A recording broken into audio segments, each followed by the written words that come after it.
Hello, faithful. Welcome to another edition of the NXT review, though it's normally on Tuesdays, but then sometimes it's on Saturdays. Also, occasionally, like today, it's on Sundays. Kate had a function she had to attend. She was supposed to be back by tonight. By now, that's why we started late. But I don't know that she'll be back at all. But even if she is back, she didn't watch the show. So it would be mostly me cracking jokes about the great booking powers of Shawn Michaels to her, with her having zero context. So if she's not back sometime in the next 10 minutes, I feel like this is going to be a really short review. Lay it again. You gave us a 1 minute grace period, Stala World. A 1 minute grace period for me and Kate. That's not nearly enough. It was it's an odd show. This Heatwave show. The TNA Knockouts Championship being decided on an NXT product seemed like an odd decision at the time. The choice of who won, to me, seems like an odd decision. They decided to just punt on Hank and Tank. And if you told me that was going to be the plan when they won the titles, I have said that's crazy. They're going to give them so much rope to be fun and have cool matches and develop as tag champs. They would never, ever neuter their title reign with giving them zero defenses and then have them lose the title after 4 months. They would never do that. That's crazy. But they did, in fact, do that. So, yeah, it's a weird one. It is a weird one. But we'll go through the card.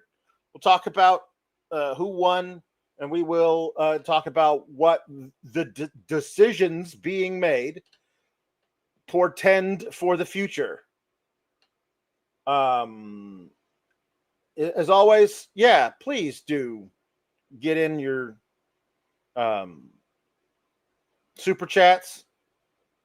Don't do humper chats because I don't have access to the humper chats. So just super chats would be good, because I can't. If you send in a humper chat, we will take your money, but I won't be able to read anything that you say because I do not have access to the humper chats. I should have access to the humper chats. They've never given me access to the humper chats.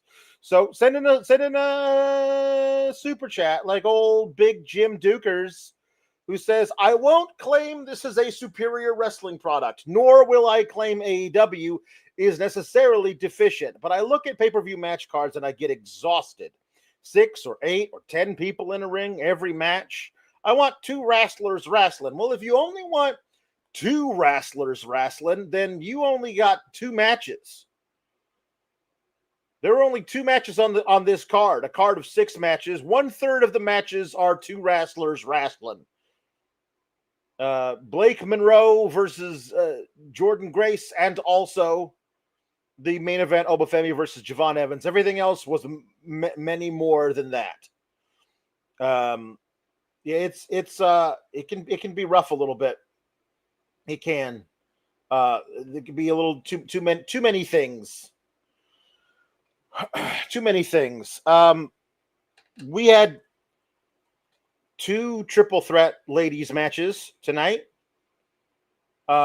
One of which was to determine the next challenger for one of the women in the other triple threat, whose title that the first triple threat is a contendership for wasn't being defended. So it is kind of confusing, but Lola Vice ended up getting the pinfall on Jaida Parker. The other woman in the match was Kelani Jordynne. This was fine. All three women, I think, have improved. Lola probably wouldn't be my choice to get a world title match here. But why not? I guess.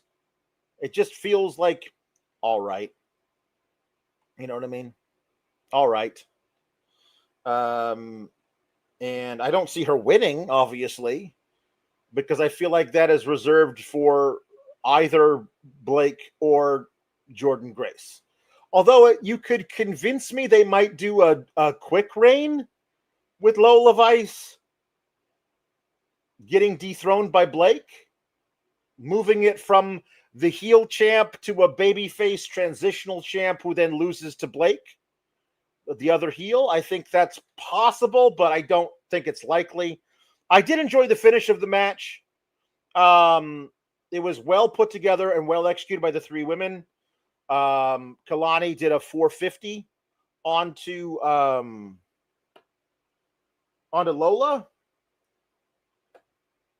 and Lola caught her in a triangle, and a guillotine, something like that, front face lock.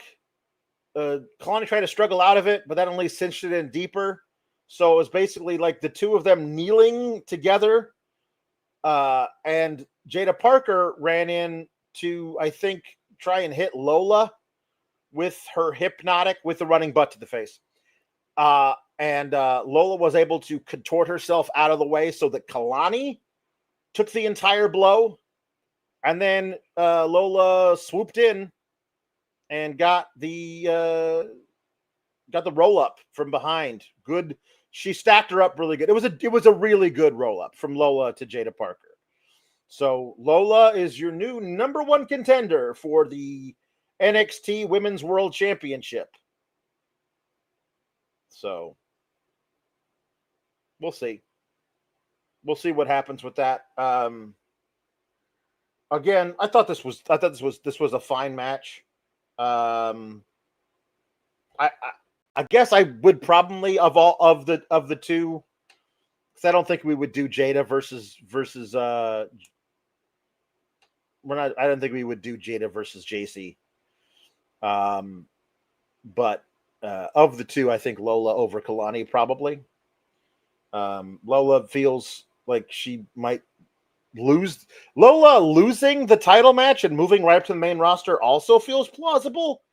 It is interesting. So there was a backstage scene with Tatum Paxley and the culling, and they were like, "Don't worry, it's not your fault." At some point that we lost a match or something.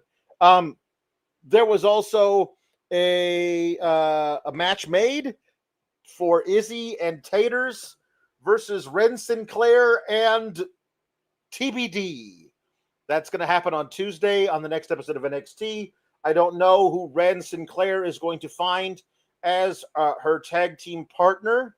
So we'll have to tune in on Tuesday to find out.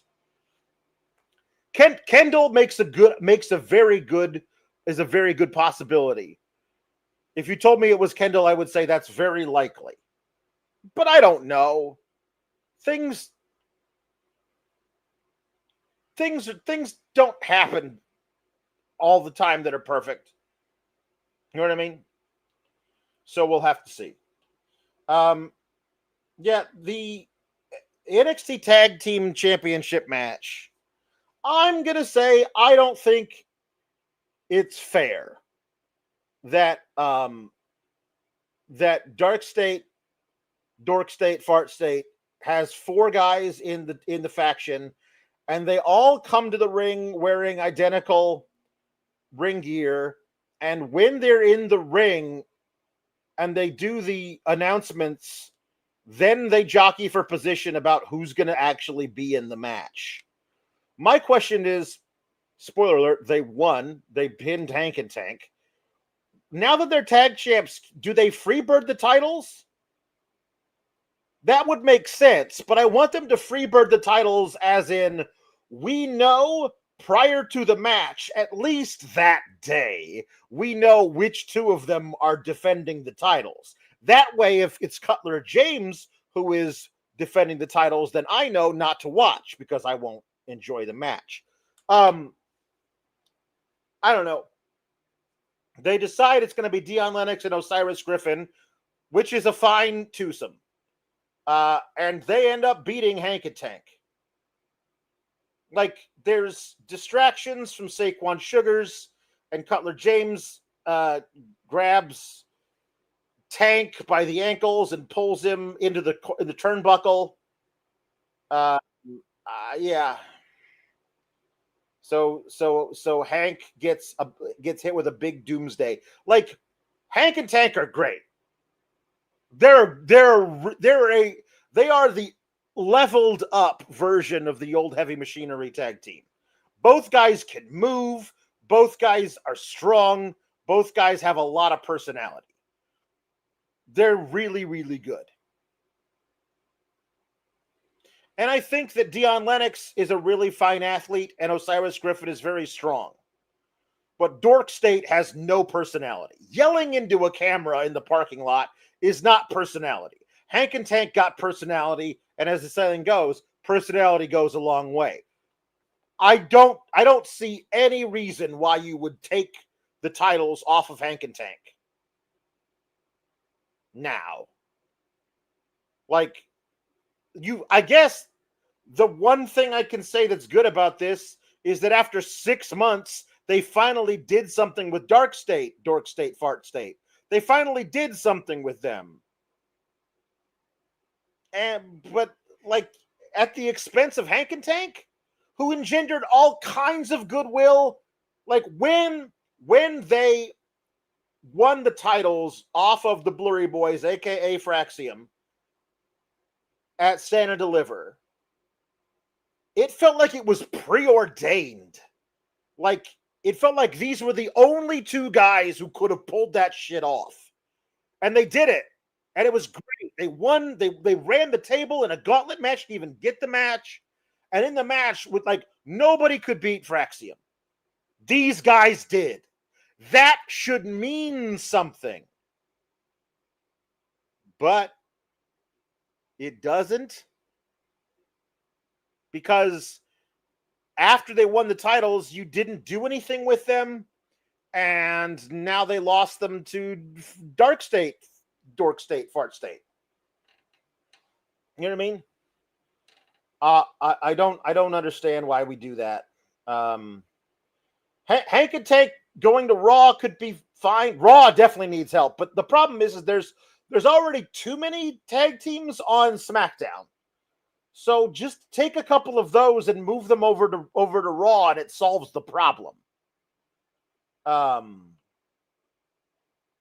Yeah, this should really mean that Saquon goes for singles titles.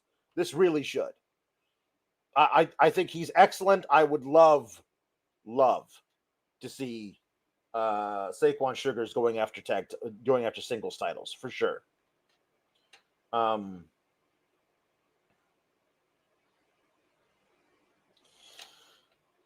Okay, so Lexus King tells Ava that Miles is now blind. It is Saturday. He got sprayed with pepper spray on Tuesday. Did anybody try washing that shit out of his eyes? Why is he blind? He got pepper sprayed on Tuesday, and now he's blind on Saturday. And they expect him to still be blind on Tuesday. So a week after he got blinded by pepper spray, he's still going to be blind. And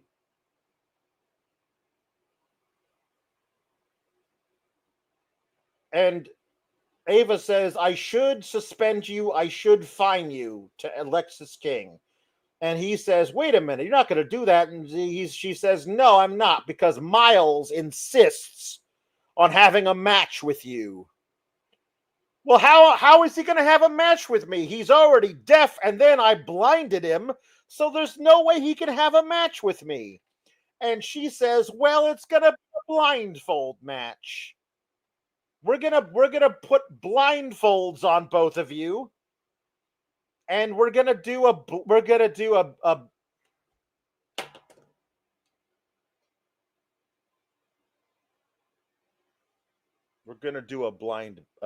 match. What if I wear a blindfold while I'm watching the match on Tuesday? Do you think Kate would mind? What if I wore a blindfold while the match was happening? And then also, what if I wore a blindfold during the review of this match? Also, what if I wore earplugs? And also, what if I duct taped my mouth shut? What if I was deaf, dumb, and blind?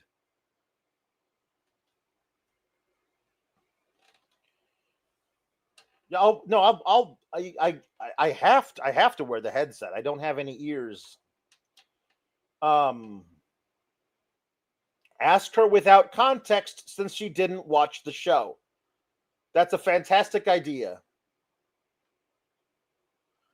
Lola Vice is going to get her title shot at No Mercy, September 27th.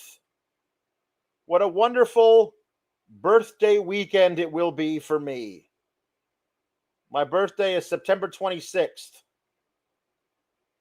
Hint, hint. My birthday is September 26th.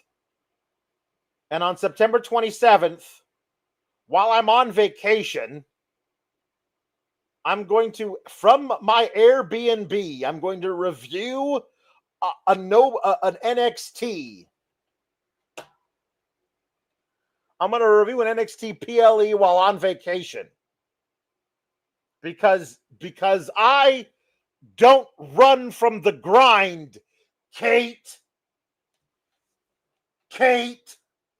I, unlike some people, not run from the grind.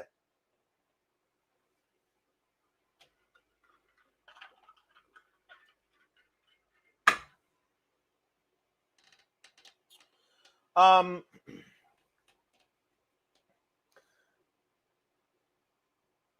right.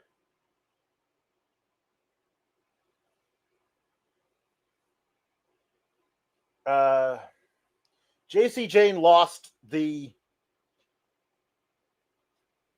TNA Knockouts Championship on an NXT PLE.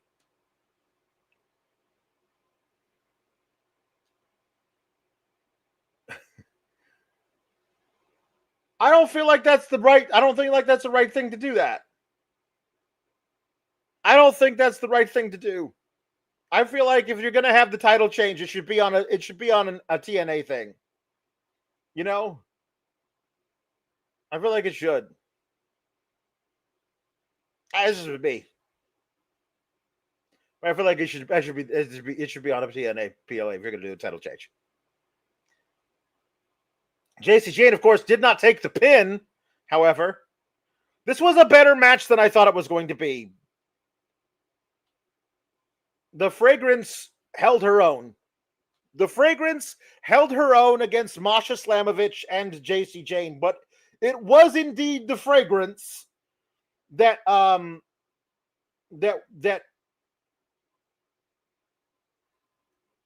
the title. It was a clever ending.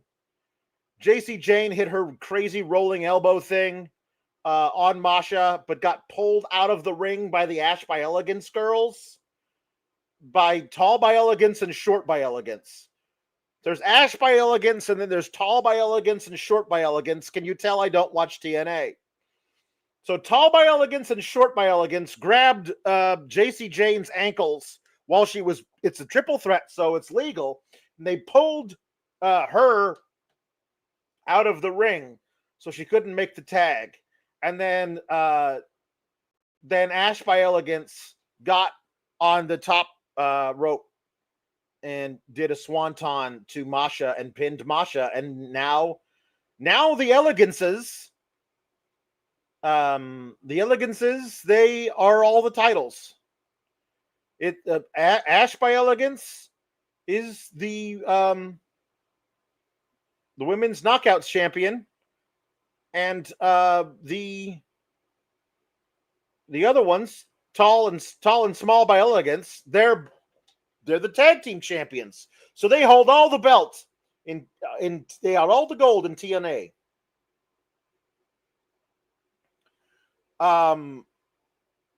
Oh, there's some drama because Jacy is blaming Horse Girl and Consonance. So Jacy is blaming Horse Girl and Consonance because Consonance put Jacy's foot on the ropes, and the ref saw her do that while she was being pinned. Like Jacy was getting pinned, and Consonance put her foot on the rope, and then Ash came over to be like, "I'm really angry. They're really angry at you for doing that." And then Consonance punched the Fragrance in the face in front of the referee, who immediately kicked them out of ringside. And like 2 minutes later, Jacy lost because tall and small by Elegance were hanging out at ringside, getting to do whatever they wanted with no fear of reprisals. So it is a weird thing to think about that, like, Dana Brooke, who had a legendarily terrible run in NXT. Like, when they sent Dana Brooke to NXT, she was terrible. She had bad matches. The character work didn't make sense. She was having like weird tantrums that didn't feel motivated. It was constantly the absolute lowlight of every week on NXT was whatever the fuck Dana Brooke was trying to do. And then they released her, and she got signed by TNA, and she became a Fragrance, because I'm sorry, Ash by Elegance just sounds like it's a fucking perfume. I call her a Fragrance because her name sounds like it's a perfume. She became a perfume. And now she's got a faction of other perfumes, one's tall and one's small. And now she's the TNA Knockouts champion, which is a thing that also appears on NXT. It's weird. It's just a weird thing that happened. She's improved. She didn't improve while she was with WWE, but she has improved since she has been with TNA. Good for her.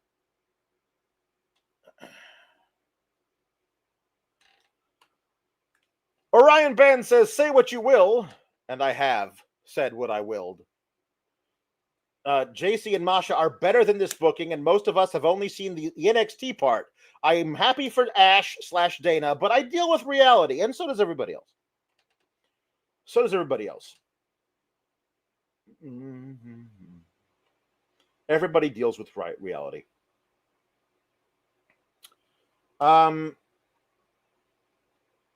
Ricky Saints and Javon Evans have a backstage thing where, like, Ricky Saints says, "Hey, I'm gonna."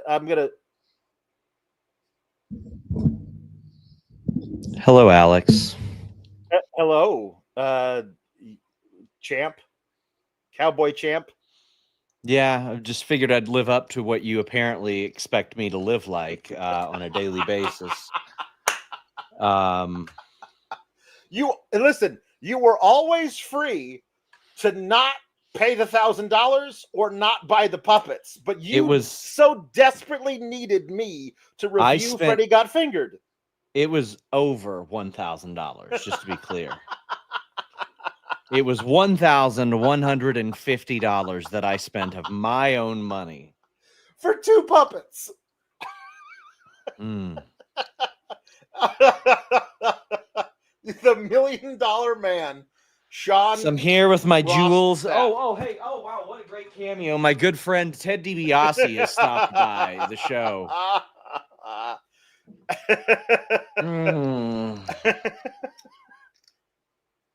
This is how I live, with a cowboy hat that I definitely didn't buy for a skit to film with Shaza McKenzie of which I would portray JBL capturing her at the Australia-America border. Right. Yeah. Yes. I have, well, at least secured the contract to acquire personalized puppets of Alex Pawlowski and Kate. It's the best. They are going to be here in late October. That's great. Happy Halloween to me. Yes, perhaps as I can take all this shit off now.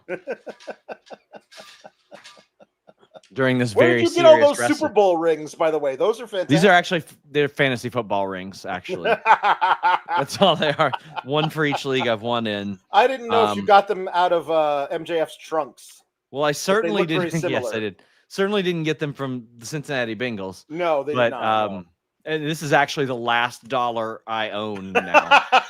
That's what this is. Listen, again, I didn't force anything. You need me to review Freddy Got Fingered. That's the price that I set. You should be flattered in many ways. I am. I am incredibly. I mean, flattered. Let's think about the history. For those of you that don't know the lore of 9 years ago, I was trying to field a team. Yep. So to speak. Yep. Field a team for Fightful. It was literally, it was me, Vince Russo, and Showdown Joe. That's it. And I didn't want Russo here. That upped my salary by $5,000, by the way. I agreed to an amount, and then Jimmy told me he brought on Vince, and I said, I'm gonna need this much more. See, so you know what it's like. I do know what it's like. You know how to bargain with your boss too. But I'll tell you one thing I've never asked you to do, and it's be on a show with him. It's true, you have not. Even when he worked for us.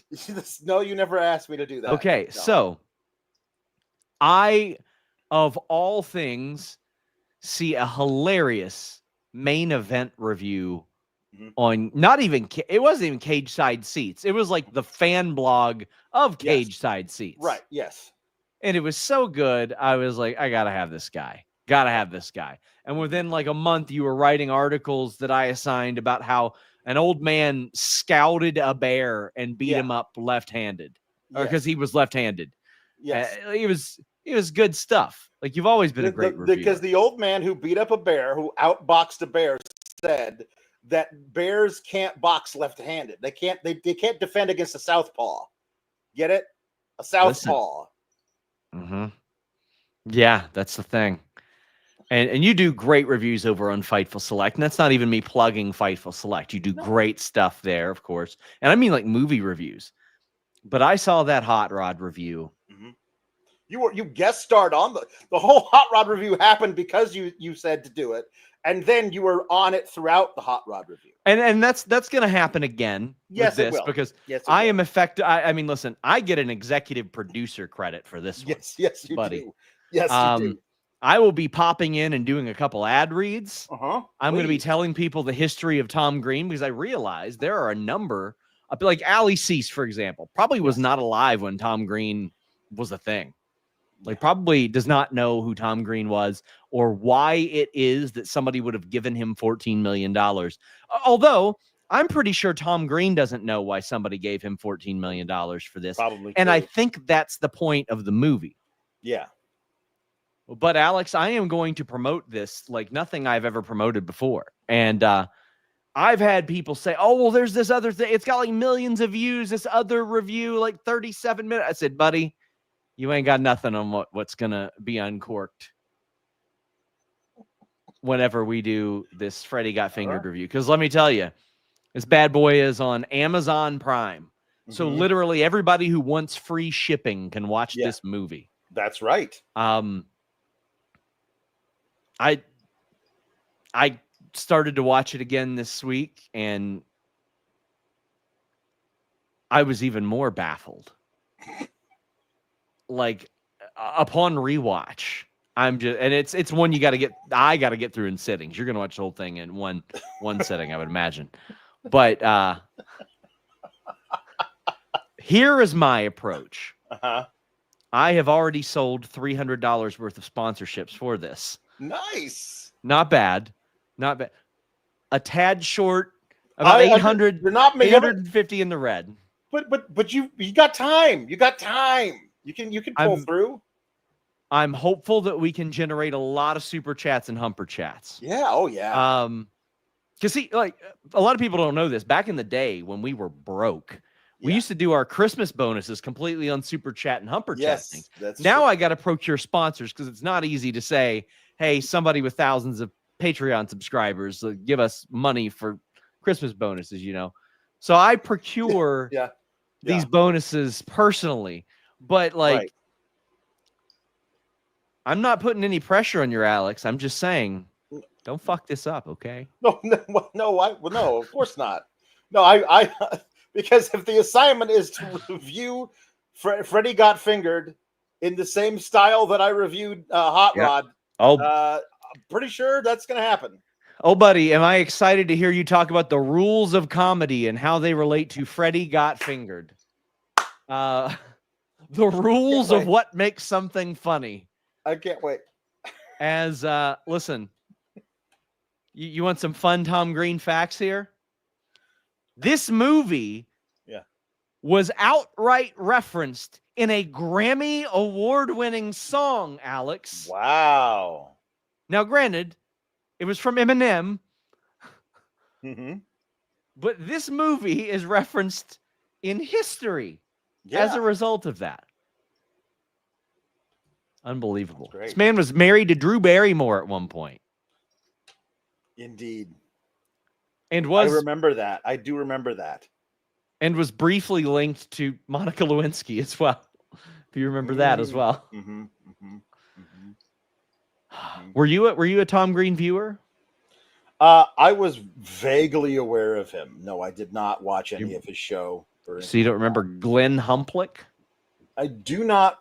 That name does not ring a bell. Interesting. Did you ever watch the movie Road Trip, Alex?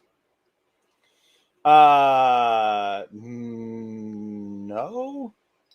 That's not Euro Trip, right? That was one. No.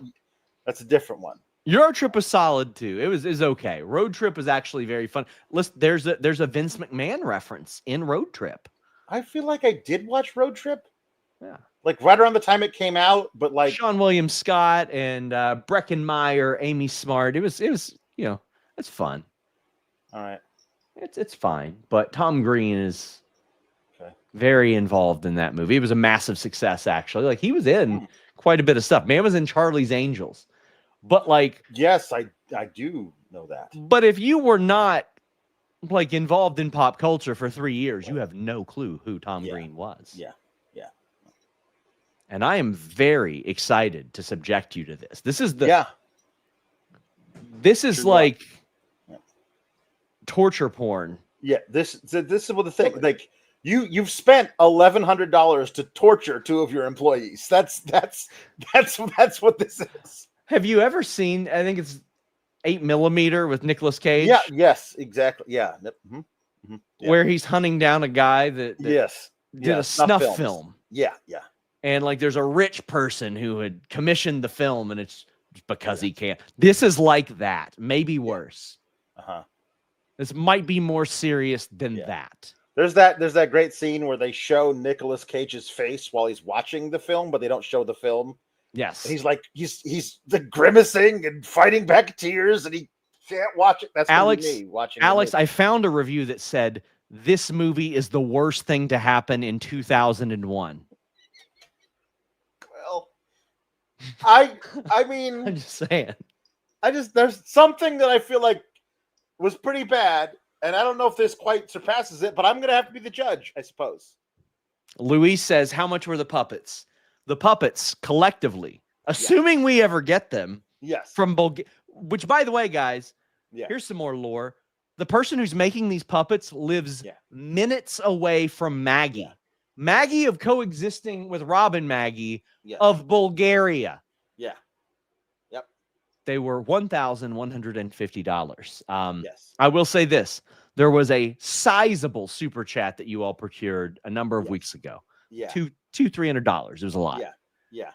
I have sold $300 worth of sponsors so far.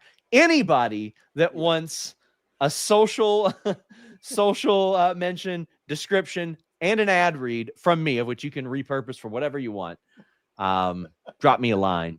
But so we chipped away at a little bit of it. We'll get some we might get our whole show demonetized, honestly. Yes, that's very possible. Yeah. But we'll get some super chats. We'll work on it. And you better believe I'm going to repurpose the hell out of this. You're going to see so many reels and clips for years to come. Years and years to come. Years to come. I mean, listen, Allie says we're never getting those puppets. They got good Etsy reviews. Yeah. I feel like Etsy's got a little bit of protection on it. You know, I don't think Etsy is going to let me get out $1,100. But also, my belief is that this environment, and by I mean this environment, I mean all you people. Yeah. The SGS is what we call them. The SGS. The Sour Graps Society. The Sour Graps Society. Yeah. I believe that you guys will contribute subsequently to the longevity of said puppets. Yes. Like, what we're not going to do is say, it's a wild card rule and just bring in random puppets. Like, we're not going to bring in Lamb Chop and all that stuff. Like, these a long-term push for these puppets. That's right. We get creative plans for these puppets. Like, we're not just bringing them in just willy-nilly. No. That they will make many appearances on Fightful branded shows. Will the puppets have powers? Yeah, the puppets have already caused me to be depressed. So they've got some great powers. Great powers. Somebody says there should be a super chat goal that if reached, it means Kate and Alex have to watch another movie they have refused to watch. Somebody suggested Fart the movie, and I because it's popped up on a lot of people's smart TVs, and I could not. What does it say? This I would never subject you to that movie. It says you're a very kind boss. It's the same joke. At least Freddie got fingered. Right. Oh, it's a lot of jokes, buddy. It's a lot of different jokes. Yep. You will never look at a Chrysler LeBaron in the same way, Alex. I probably won't. I don't know how many Chrysler LeBarons I've ever looked at, honestly. Well, I'll tell you what. Freddie never owned one. That's what I know. Freddie has never owned a Chrysler LeBaron. Important. That is a verifiable fact. Yeah. There are people quoting this movie. Yeah, I see. My good friend Andrea. Just make sure that Bulgaria isn't one of the companies that no longer ship to the U.S. as of this weekend. Sorry, she would say. Look at my hooves. Okay, Daddy, would you like some sausage? Are you prepared for this? The audio list. That scene I know of because of the trailer. Sure. Yeah. Sure. Yeah. Did you know that there's a PG version of this movie, a PG cut? I did not know that. It's 3 minutes long. That's the joke. That's the joke. Yeah. Does that qualify as a rule of comedy? I don't know. But it's a good joke. It's a good joke. It is a good joke. Listen, I'm just telling you, Alex.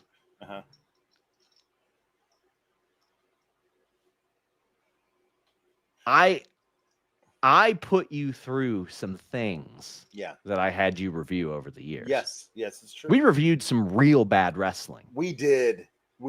There were some really bad ones. Yeah. Oh, Andrea, please watch this and text me immediately. It is on Prime. Please watch this. I will literally fly to Chicago and watch it with you all.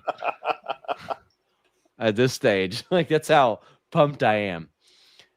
Alex, this is a big moment for me. I just hope you know that. I do. We are going to nail down a time. I've already got the graphics made. Rob made the thumbnail. Yeah. I said specifically I have to be smiling on the thumbnail. Yes. That was direction. Because he put the one where I'm like this. I was like, no, buddy, no. I was like, I need this one.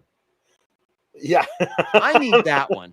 Yeah. The Sean Ross Sapp talks about interviewing Bret Hart type of look Yes. Yeah. on his face. Yeah.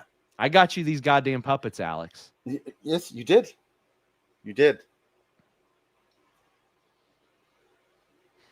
Can't believe this is really happening. Neither can I. I worked myself into a shoot here. You really did. Really, really did. You probably the most embarrassing thing. This is like I have an agent. I should have just had him negotiate with me. Like at this, like I've got the same. Me and Big E share an agent, and like seems like he got a better deal than I did. I mean, I don't know. Oh, listen. Somebody says technically he doesn't have the puppets yet. We ain't waiting 3 months, buddy. No. This bit can't wait that long. I've sent the receipt to Kate. She knows it's real. Yeah. She knows It's I real. had reference photos. Yeah. I had to answer the question, do they want little headphones on or not?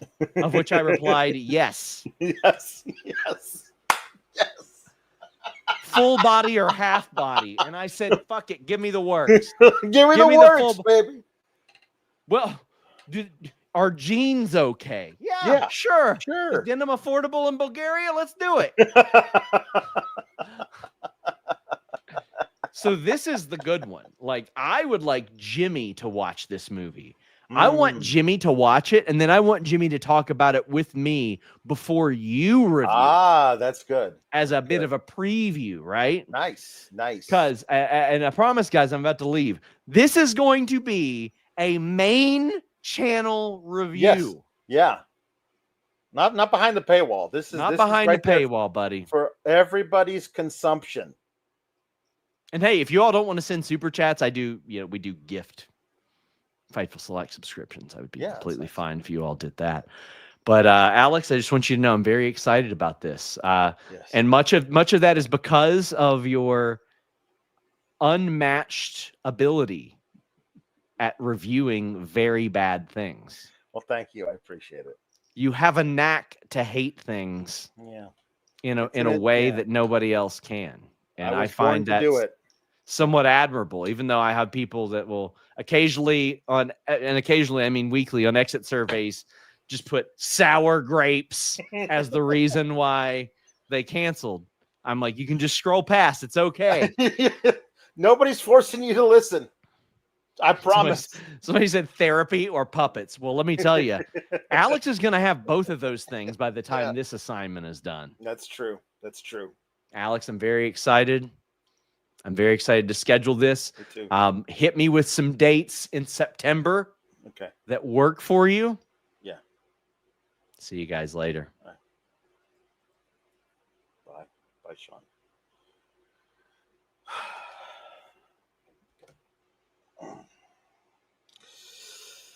Puppets. We're getting puppets. We're getting puppets. All right. What a day. Yeah, there we go. Removable glasses for Linda and Sheeler. Rainbow wig. We're gonna get all like listen. If this puppet is the scale I think it's going to be, then we're going to Build-A-Bear and hitting up all of their ridiculous things that they have there. Well, I'm not too proud to buy a child-sized rainbow wig so I can put it on the puppet to make a puppet Ricky Rainbow. I'm not too proud. I'll do it. Glasses? That's easy. That's easy. Oh, we should have read this one. Spidey Boy Eli's here, says Sean looks like he's about to offer Joe Burrow his next contract. That was when he was dressed up like the rich guy. And then and Spidey Boy also says, does this mean there's an alternate universe where Tom Green became WCW champion? There's an alternate universe where everything happens. I'm convinced of it. I am convinced of it. Anyway, where was I? Before we got so non-rudely interrupted.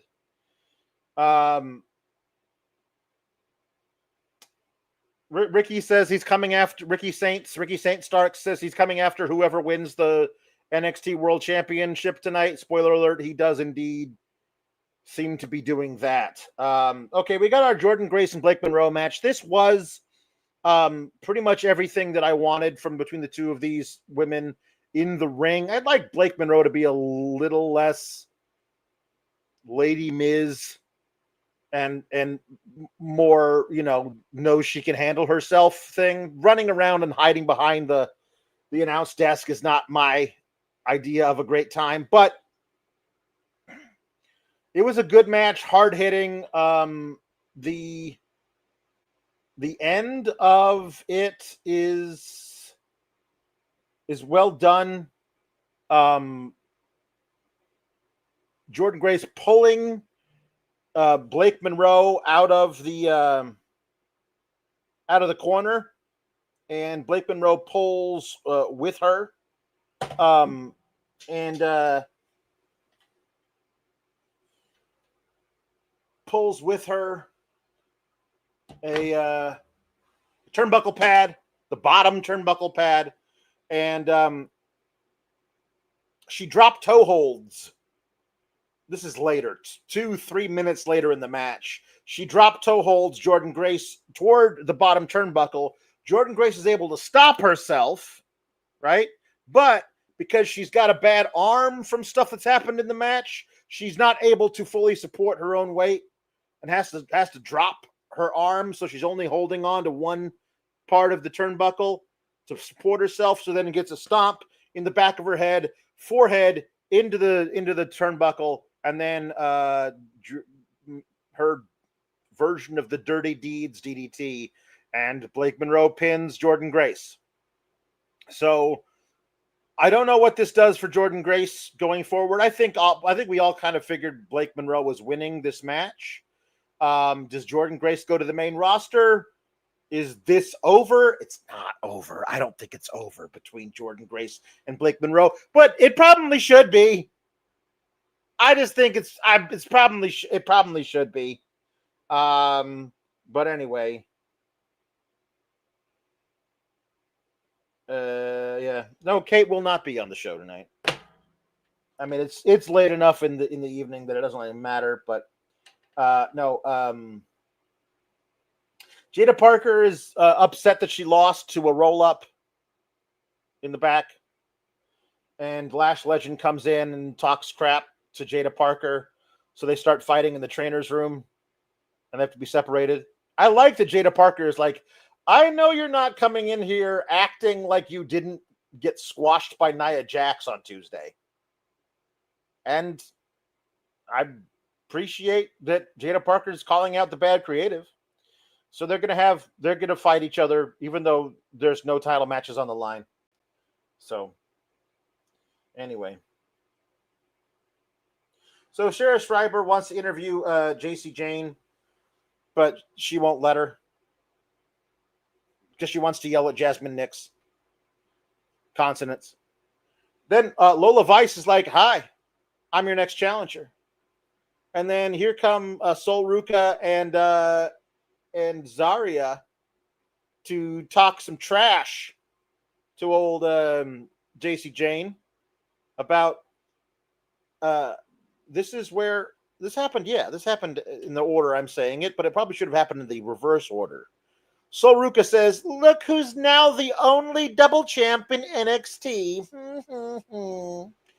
And I was like, yeah, but it's the speed title. That thing's defunct.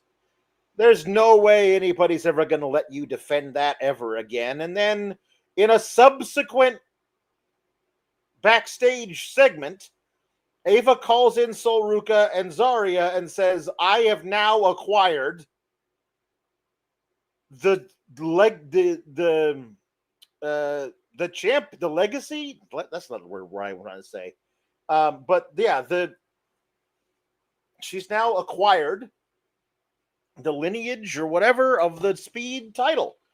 So now the speed title.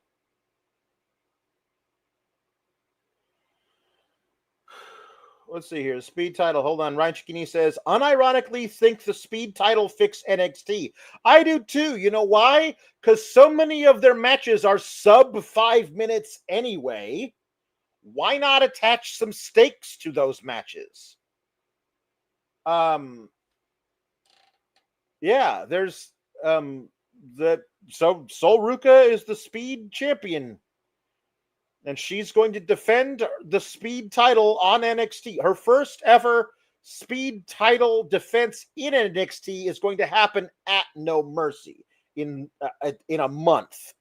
So she's going to defend that there, but not the... See, I feel like you could just defend the speed title on a random episode of NXT and defend the North American title, unquestionably the most important title that she owns, on the PLE. But that's not how they're doing things. She asks, who is going to be my number one contender? And Ava says, well, I'm probably going to, she says, I'm going to do a fatal four-way now.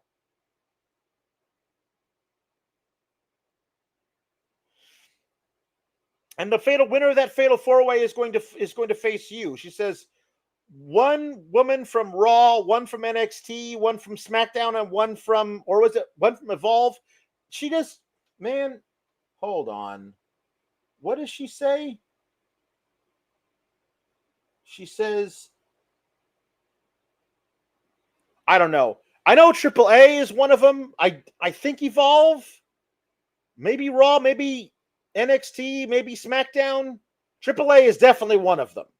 One of the four women. The only way they know how to do things is to do a fatal four-way, and the winner of that gets a speed title shot at No Mercy. Raw, SmackDown, NXT, TNA, AAA. So it's 5. It's a fatal 5-way. I'm sorry, I was wrong. A fatal 5-way, and then the winner of that gets the title shot. No Evolve.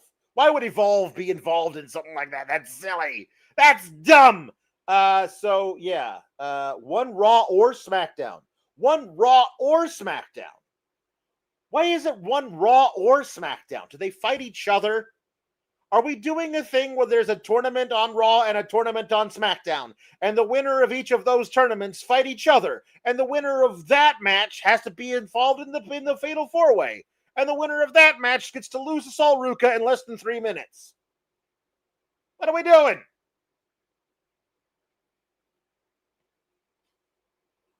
I don't know why does one from Raw or SmackDown make me so angry? I don't know why that makes me so angry, but it does. Anyway, Sol Ruca is going to defend the speed. Here's the deal. The male speed champion is Chad Gable / the racist mask. Like El Grande Americano, the original version, that guy, Chad Gable, the original Chad Gable, horrible, disgusting gimmick thing. That is the original, that is the current and male speed champion. So is the new male speed champion just fucking... Is it just Ludwig Kaiser? Is it just Ludwig Kaiser now? Like, the idea that we're just going to have all the white guys who are not good enough in Triple H's mind to be their own characters, that we're all going to have all of them wear masks pretending to be Mexicans and then fight each other, and the winner of that gets to be the new speed champion? That doesn't make a lot of sense.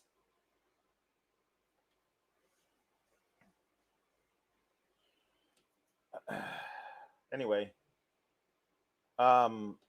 so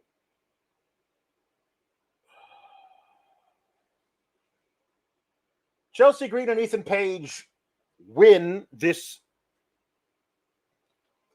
Listen, the only reason to do this ridiculous, dumb match between Chelsea Green and Ethan Page and Tavion Heights and Tyra May Steele is so that Tavion Heights pins Ethan Page and gets the North American title shot out of it. That's the only reason to do the match, period. I mean, I don't like that, but at least it's a way of achieving something. Of all of the different combinations of who pins whom, Chelsea Green pinning Tyra May Steele does not fucking make any sense for it. It doesn't make any fucking sense whatsoever. I don't fucking get it.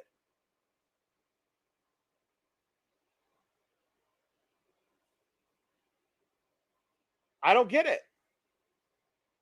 I don't know why you have Chelsea Green, who's a SmackDown wrestler who also all the time appears on Raw, why she pins Tyra May Steele.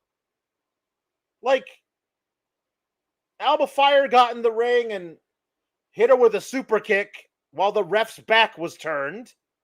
So it protected her at least, kind of. But then Chelsea Green hits the unpretty her and pins her.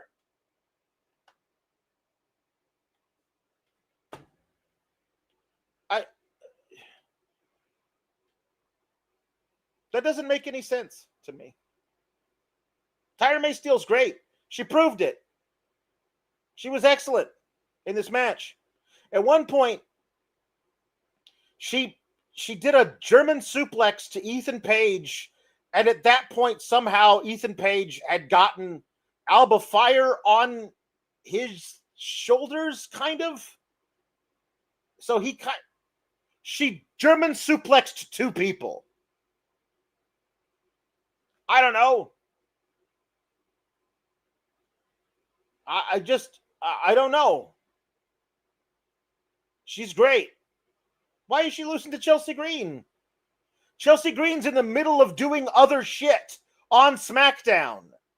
This is a thing that I was pissed off about last year when Pete Dunne was doing major storylines on both shows for no reason. You don't have a deep enough roster to figure out how they could use these people differently?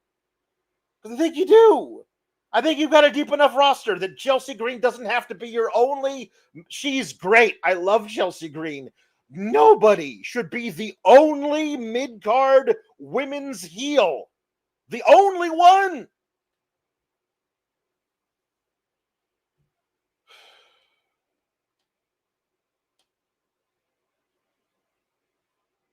Just dumb. Yeah, no, the crowd not liking them, I don't understand. It's NXT crowds are weird, especially when they go on the road. I don't know. I don't understand why they didn't like her. That didn't make any sense. I don't know. It just doesn't make sense to me. But Tyra May Steele lost to Chelsea Green, which doesn't progress the Ethan Page and Tavion Heights story at all. It doesn't. It doesn't progress the Tavion Heights and Ethan Page story, so we're just moving on. We're just moving on, I guess. But so will we. We will also move on. Josh Briggs tells Oba Femi that he's coming for the title, but then he doesn't come for the title. We know from Tuesday that he's going to get into it with Ricky Starks. So I guess this coming Tuesday, Oba Femi will cut a promo, Ricky Starks will come out, and then Josh Briggs will come out, and then Oba Femi will be like, you two fight each other, and the winner of that will face me, and then we'll get there. That's how we're going to do that. So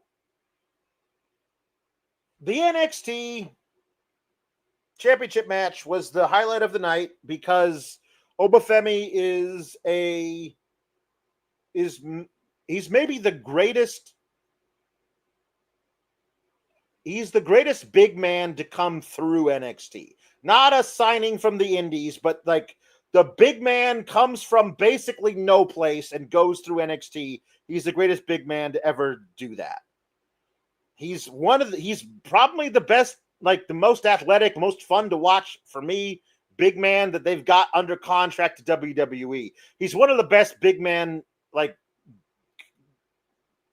for how few matches he's still actually had, how such a short time he's actually been wrestling. He's so good at this, and he sold his ass off for really, really, really, really really good stuff from Javon Evans, who's a freak of nature. Javon Evans is a freak of nature. If this is the beginning of the booking that I called for a year ago, where Javon Evans gets his first shot against Femi, comes really close, and eventually gets put down. Maybe he gets another shot and he gets even closer, but Femi still beats him. And then months later, he finally gets his last shot. And Femi says, if I beat you this time, no more matches for you. And then Javon Evans actually beats him. If it's that, then this is the beginning of one of the better storylines that modern era NXT has ever produced. He's such a just watch him react to his opponent kicking out at 2.5. Because it's a WWE, especially an NXT match, that's going to happen a dozen times in a match of this length. When it does, he has a different reaction to it every time.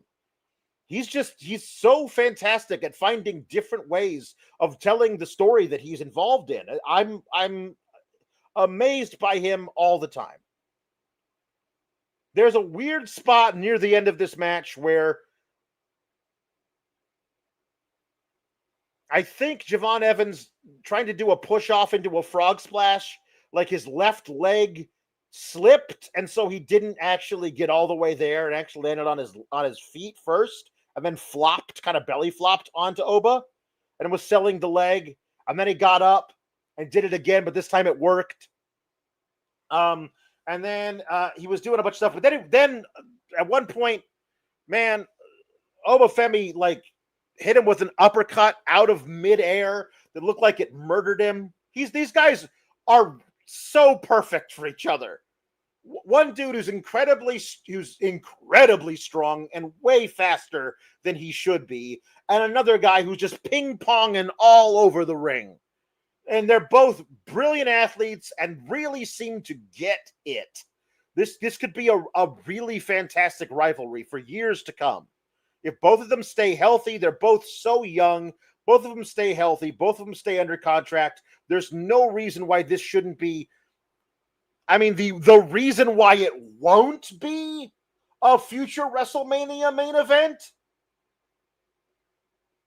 I think we all know what the reason it won't be a future WrestleMania main event is. But there's no reason why it shouldn't be a future WrestleMania main event. He's so good. Valab says, hey, it's cool. Oba has gotten better. He didn't get gassed 10 minutes in and worked fantastic for the whole nearly 18 minutes. He's really, really good. He's really good. He's really, really good. They're really, really excellent together. At one point, there's a ref bump. So Oba goes to sitting on the top rope, and Javon goes up there.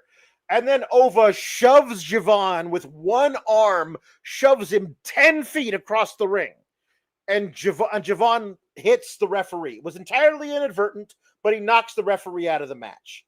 Then Javon goes back up to the top rope, hits a Hurricane Rana on him, and then hits a couple of big cutters or whatever, and he's gonna pin him.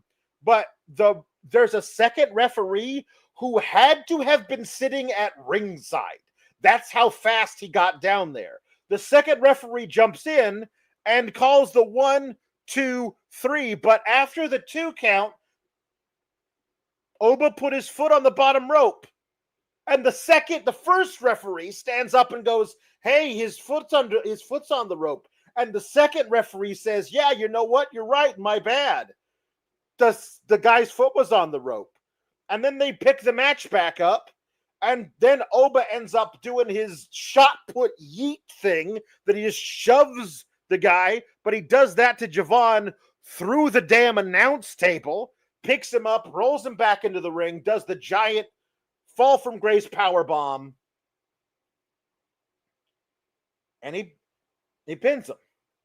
It's a really, really good match. The ref bump was entirely unnecessary. The second ref running down to the ring to like call the 3 while the guy's foot was on the rope. So it's not like it was like, oh, well, you know, the ref bump saved Oba. No, Oba saved Oba. Oba saved Oba by putting his foot on the rope. That was all very weird. There's that toss was insane. Javon Evans, don't die going through the announce table challenge. And then after he wins this match, out comes Ricky Saints to stand in the ring and look at him and says, I'm coming for that. And Oba says, you're just another victim. So this was excellent. It was excellent. Ryan Cicchini says, yeah, talk about this. Love my fellow Canadians. I'd be tempted to see them on the main roster. Despite the boos, they shouldn't flinch. Put the North American title on Tavion. I don't understand. Like, the boos in Lowell, Massachusetts, I don't understand why we're booing Tavion in Lowell, Massachusetts. I don't know where he's from, that we don't like him in Lowell, Massachusetts. He doesn't get booed at the Performance Center, and that's where you tape most of your fucking shows.